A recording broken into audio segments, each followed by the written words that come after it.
PYQ के इस series में हम सभी इंपॉर्टेंट टॉपिक्स के न्यूमेरिकल सॉल्व करेंगे। ये वीडियो उन स्टूडेंट्स के लिए है जिनके ये पार्टिकुलर टॉपिक्स तैयार हैं। बेसिक एंड फंडामेंटल्स थ्योरीज का मैं अलग से एक सीरीज बनाऊंगा and that too in great detail.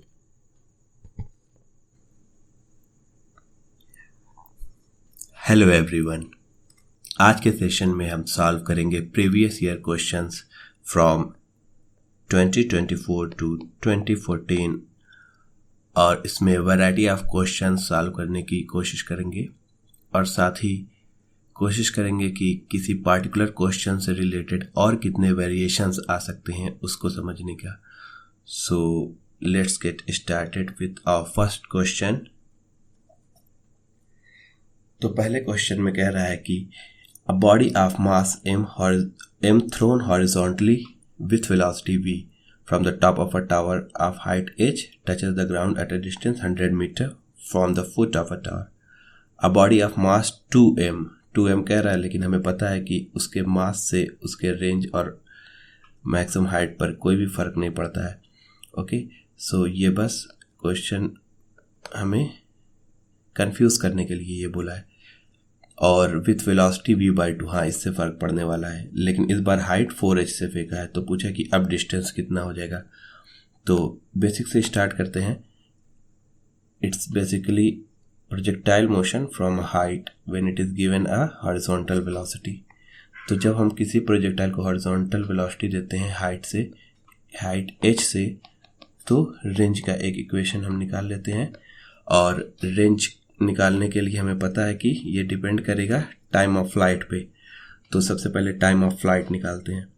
Time of flight के लिए वाई डायरेक्शन में हमें पता है टाइम होता है, time is equal to square root of 2h/g, और इतना समय लगेगा उसे किसी भी h हाइट से ज़मीन तक आने में।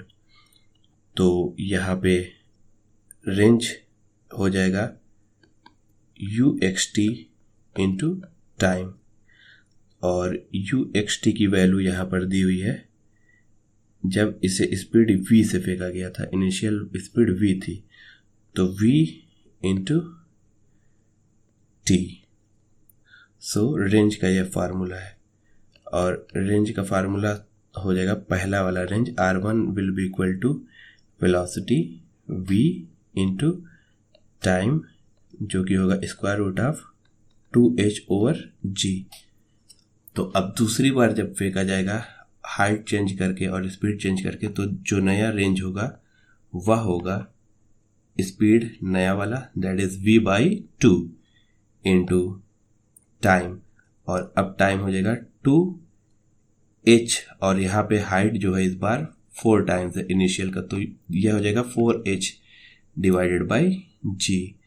तो यहाँ पे रेंज आ जाएगा v/2 इंटू ये 4 स्क्वायर रूट से बाहर जाएगा 2, और स्क्वायर रूट में बचेगा 2h/g, और यहाँ पे 2 से 2 कैंसिल आउट हो गया और हमें मिल गया v into square root of 2h/g।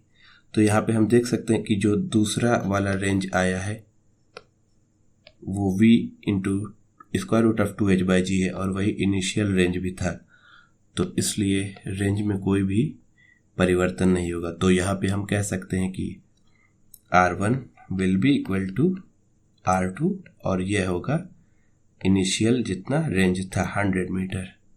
So it was very simple question. Stick to your basics and you will solve it easily. Okay, अगला सवाल देखते हैं। A projectile is projected at 30 degree from horizontal with initial velocity 40 meter per second. The velocity of the projectile at t equals 2 second from the start will be।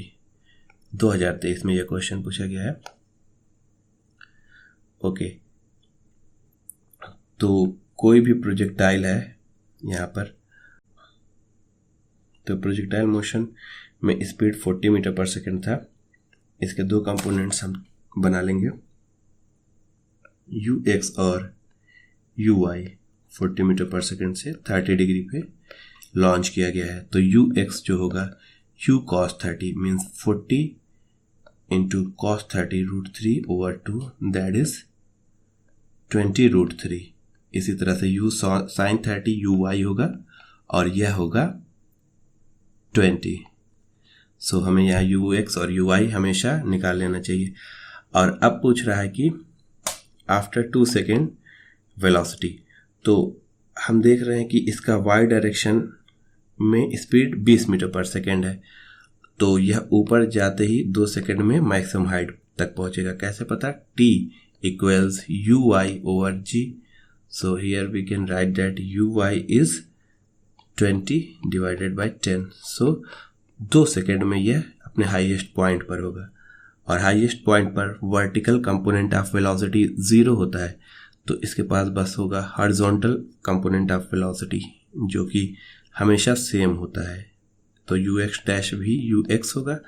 तो यहाँ पे इसकी total velocity जो होगी वो वेक्टर सम होगा x direction की velocity plus y direction की वेलोसिटी, और y डायरेक्शन की वेलोसिटी हाईएस्ट पॉइंट पर 0 होती है, तो वेलोसिटी यहाँ पर होगी x कंपोनेंट वाली ही velocity, that is 20 root 3 metre per second. Okay, अगला question, the trajectory of a projectile in a vertical plane y equals alpha x minus beta x square, alpha beta are constants, और यहाँ पे पूछा है कि the angle of projection theta and maximum height हमें निकालना है। ओके, तो इस क्वेश्चन को सॉल्व करने के लिए हमें पता होना चाहिए basic equation of trajectory of a projectile, और equation of trajectory of a projectile होता है y equals x tan theta minus g x square over 2u square cos square theta. तो यहाँ से कंपेयर करेंगे हम, तो पाएंगे x tan theta alpha x is equal to x tan theta, so alpha is equal to tan theta. तो angle of projection तो हमें मिल गया, theta will be equal to ten inverse alpha. और दूसरा क्वेश्चन पूछा है, हमें बताना है कि हाइट कितना होगा। तो दूसरे टर्म को जब हम इक्वेट करेंगे बीटा एक्स स्क्वायर को इस टर्म से, तो हम पाएंगे कि बीटा की वैल्यू जो है वो है g divided by 2u square cos square theta. Okay, तो यहाँ से हम u स्क्वायर निकाल सकते हैं, u स्क्वायर हो जाएगा g divided by 2 beta cos square theta से इट इज इक्वेशन नंबर 1। हमें बताना है हाइट, और हाइट का फार्मूला हम जानते हैं होता है u square sine square theta divided by 2g। तो यहाँ पे हम वैल्यू पुट करेंगे, तो यह हो जाएगा u स्क्वायर की वैल्यू हम रख सकते हैं इक्वेशन 1 से g divided by 2 beta cos square theta into sine square theta divided by 2g। तो g से g कैंसिल आउट हो जाएगा और हाइट आ जाएगा ten square theta divided by 4 beta. तो हाइट होगा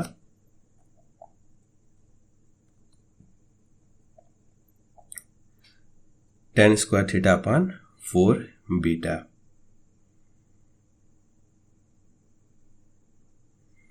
और हम जान रहे हैं कि टेन थीटा अल्फा के बराबर है, तो इसको हम लिख सकते हैं alpha square divided by 4 beta. So this is our answer, height alpha square by 4 beta और projection angle of projection tan inverse alpha. Okay, next question, the range and heights for two projectile projected with same initial velocities at angle 42 degree and 48 degree are R1 and R2 और height जो है respectively H1 H2 है। तो हमें correct option चुनना था। Option के बिना हम सॉल्व कर रहे हैं। ऑप्शन R1 R2 में क्या रिलेशन था और H1 और H2 में क्या रिलेशन था। ओके, सो इस सवाल को लगाने के लिए सबसे बेसिक चीज़ जो हमें पता होनी चाहिए वो है कि अगर हम किसी प्रोजेक्टाइल को लॉन्च करते हैं, दो प्रोजेक्टाइल को सेम पॉइंट से सेम स्पीड से, लेकिन दोनों की एंगल ऑफ प्रोजेक्शन अलग अलग हो, ऐसे हो कि रेंज हमेशा सेम मिले, रेंज हमेशा सेम मिले, तो वो तब होता है जब दोनों एंगल्स कॉम्प्लीमेंट्री होते हैं। मीन्स एक एंगल थीटा होगा तो दूसरा होना चाहिए 90 माइनस थीटा। तो यहाँ पर हम देख रहे हैं 42 डिग्री और 48 डिग्री कॉम्प्लीमेंट्री हैं, दोनों का सम 90 डिग्री है। तो यहाँ पर रेंज स्पीड सेम है तो रेंज सेम होनी चाहिए। तो R1 will be equal to R2, पहला रिलेशन ये मिल गया। और H1 H2 में हमें देखना है क्या होगा। H1 हाइट का फार्मूला होता है u square sine square theta upon 2g। h equals u square sine square theta over 2g। और हाइट उसका ज़्यादा होगा जिसका एंगल ऑफ प्रोजेक्शन ज़्यादा है। तो 42 डिग्री से ज़्यादा 48 डिग्री का एंगल ऑफ प्रोजेक्शन है, इसीलिए हाइट जो होगा h2 that will be greater than h1। Done. Next question. Two particles are projected from same point with same speed u such that they have same range r but different maximum height h1 and h2. Which of the following is correct? तो same range वाला just जैसा अभी question लगाया गया था, यह 2021 में पूछा था, वैसा ही बहुत बार 2019 में भी पूछा है। तो ये जान लेना इम्पॉर्टेंट है। इस कॉन्सेप्ट को अच्छे से समझ लेना चाहिए कि जब दोनों एंगल्स का सम 90 डिग्री होता है तभी वह सेम स्पीड पे सेम रेंज पाते हैं दो प्रोजेक्टाइल्स। ओके, तो माना कि एक एंगल थीटा होगा तो दूसरा एंगल 90 माइनस थीटा होगा, उसका प्रोजेक्टाइल का रेंज सेम होने के लिए। तो यहाँ पर हम लिख सकते हैं कि H1 जो होगा वो होगा u square sine square theta divided bye 2g। और H2 होगा, स्पीड सेम है, u square sine square theta दूसरा एंगल है 90 माइनस थीटा होगा डिवाइडेड बाय 2g। तो H2 हो जाएगा u square sine 90 minus theta होता है cos theta, cos square theta divided bye 2g। Equation number 1 और इक्वेशन नंबर 2। इक्वेशन नंबर 1 के LHS का इक्वेशन नंबर 2 के LHS में मल्टीप्लाई करते हैं तो वो इक्वल होगा इक्वेशन नंबर 1 और इक्वेशन नंबर 2 के राइट हैंड साइड के मल्टीप्लिकेशन के। तो यहाँ हम कह सकते हैं H1 into H2 will be equal to u to the power 4 sine square theta cos square theta divided by 4g square. अब रेंज के टर्म्स में हमें लिखना है तो यहाँ पे हम लिख सकते हैं रेंज का फार्मूला होता है जो u square sine 2 theta upon g। तो 2 थीटा यहाँ पे जुगाड़ करना पड़ेगा, u स्क्वायर और 2 साइन थीटा कॉस थीटा इस पूरे का स्क्वायर डिवाइडेड बाय g। यहाँ पे 4 पहले से था और हमने एक एक्स्ट्रा 4 यहाँ पे ऐड किया है 2 का स्क्वायर, तो यहाँ पे एक और 4 से मल्टीप्लाई करना पड़ेगा डिनोमिनेटर में। ओके, सो डिनोमिनेटर में 16 एक्स्ट्रा हो गया। तो अब इससे करने से क्या फ़ायदा हुआ कि ये 1/16 हो गया और यहाँ पे लिख सकते हैं हम u square 2 sin theta sin 2 theta divided by g का होल स्क्वायर, और u square sin 2 theta upon g होता है रेंज। तो यहाँ पे आ गया h1 h2 equals are square by 16 और r square is equal to 16 h1 h2. So this is our answer. Next question. A shell is fired from a fixed artillery gun with an initial speed u such that it hits the same target if t1 and t2 are values of time taken by it to hit the target in two possible ways. The product t1 into t2 is okay तो यह सवाल भी same concept पे based है कि अगर same range होता है तो दोनों एंगल्स कॉम्प्लीमेंट्री होने चाहिए। तो अगर एक थीटा है तो दूसरा होगा 90 माइनस थीटा। तो यहाँ पे टाइम ऑफ फ्लाइट का फार्मूला होता है 2uy/g और 2u sin theta divided by g। तो पहला टाइम ऑफ फ्लाइट t1 होगा 2u sin theta divided by g, और दूसरे प्रोजेक्टाइल का टाइम ऑफ फ्लाइट होगा 2u sin, दोनों एंगल कॉम्प्लीमेंट्री होंगे तो दूसरा 90 माइनस थीटा होगा डिवाइडेड बाई g, जो कि हो जाएगा 2u cos theta divided by g। और हमें t1 t2 का मल्टीप्लिकेशन चाहिए, तो t1 into t2 will be equal to 4u square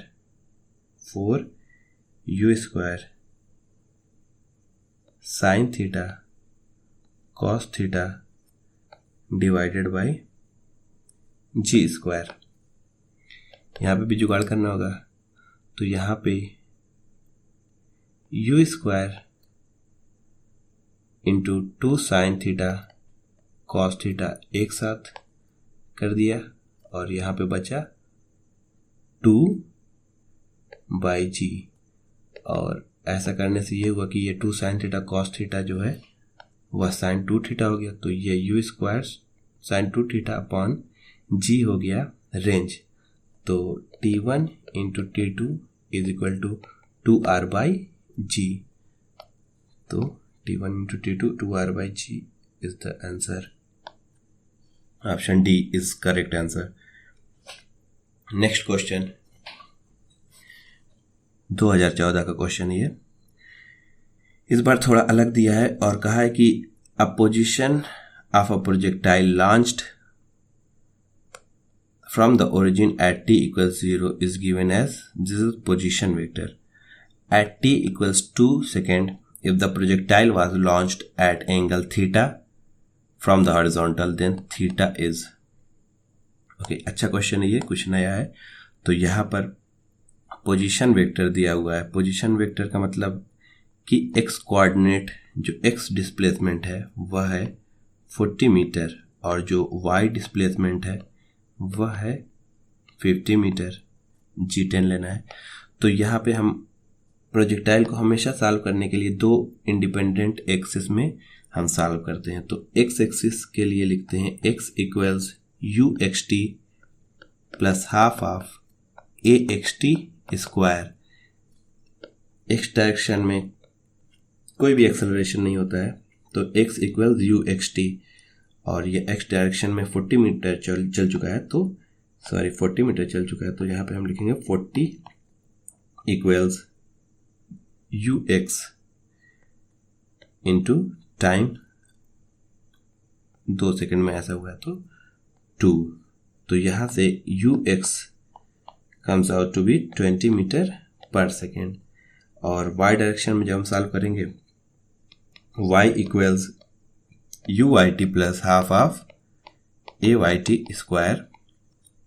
तो ये y डायरेक्शन में 50 मीटर पर है, तो 50 equals u y into 2 second है minus half of 10 t square. तो 50 equals 2uy minus 5t square, t2 है तो 4 टाइम्स 5 20। तो यहाँ से uy आ गया 70, 2uy 70, तो uy इज 35। अब हमें ux भी पता चल गया और uy भी पता चल गया, तो एंगल ऑफ प्रोजेक्शन निकालना है।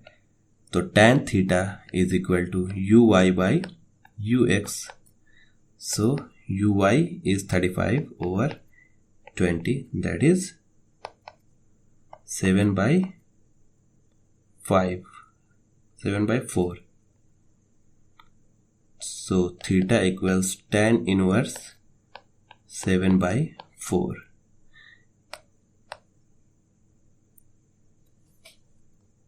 Next question. A projectile is given an initial velocity of I cap plus j cap meter per second, where I is along, ये तो सबको पता है, g equals 10 meter per second. Then the equation of trajectory. Equation of trajectory हम direct formula से भी निकाल सकते हैं, लेकिन बेसिक से निकालेंगे। तो क्वेश्चन के अकॉर्डिंग पहले हम इसका डायग्राम बना लेते हैं। जब ux x डायरेक्शन में वेलोसिटी 1 मीटर पर सेकेंड है, y डायरेक्शन में वेलोसिटी 2 मीटर पर सेकेंड है। Okay, this is uy। तो इक्वेशन निकालने के लिए x डायरेक्शन में जब हम सॉल्व करेंगे तो फिर से x equals uxt plus half of axt square. x direction में कोई भी एक्सेलरेशन नहीं होता है, तो x equals ux that is 1 into t, x equals t। This is our first equation. अब जब इसे y डायरेक्शन में सॉल्व करेंगे तो हम लिख सकते हैं y equals uyt plus half of ayt square. So यहाँ से लिख सकते हैं y equals uy 2 metre per second था, 2t minus half of 10t square because a is minus g। यहाँ से हमें मिला y equals 2t minus 5t square, और इक्वेशन 1 से x equals t, so y will be equal to 2x minus 5x square.